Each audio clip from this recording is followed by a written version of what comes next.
बिस्मिल्लाहिर्रहमानिर्रहीम। पाकिस्तान की ख़वातीन और हज़रात और बिलखसूस मेरे सिंध के ख़वातीन और हज़रात, अस्सलाम वालेकुम।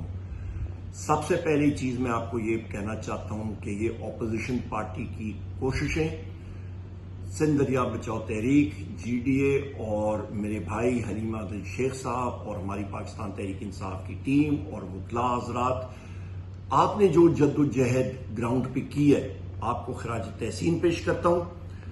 पार्लियामान में हमने ये बात 6 महीनों से उठाई थी बहसियत अपोजिशन लीडर के सिंध के पानी को आसिफ अली जरदारी ने और बिलावल भुट्टो ने और पाकिस्तान पीपल्स पार्टी ने बेच दिया था एस्टैब्लिशमेंट के साथ मिली भुगत करके।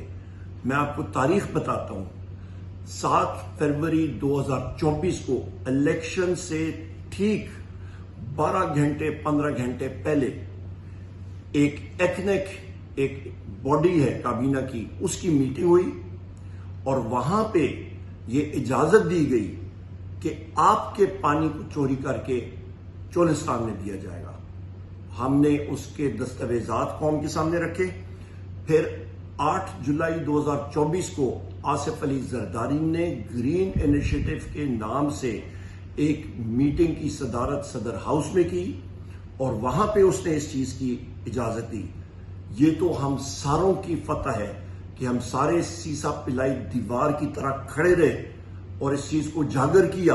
मैं आपको खराज तहसीन पेश करता हूं। जितने हमारे साथी हैं, आपने सही मुकाबला किया अपने हक के लिए और आपने करते रहना है, क्योंकि इस वक्त पीपल्स पार्टी एस्टैब्लिशमेंट के साथ इन्होंने मुली भगत की हुई थी और मुझे इस चीज का डर है कि काउंसिल ऑफ कॉमन इंटरेस्ट का इजलास तो कल हुआ और वहां पे ये फैसला हुआ कि इस चीज को मुअख्खर किया जाएगा और ये बजट के बाद फिर एक बार आसिफ अली जरदारी की काम पे टांगती हैं, बिलावल की काम पे टांगती हैं। वो झूठ करते हैं सिंध के साथ, वो झूठ बोलते हैं। मुझे खदशा इस चीज का है, ये फिर एक बार वार आप पे करेंगे।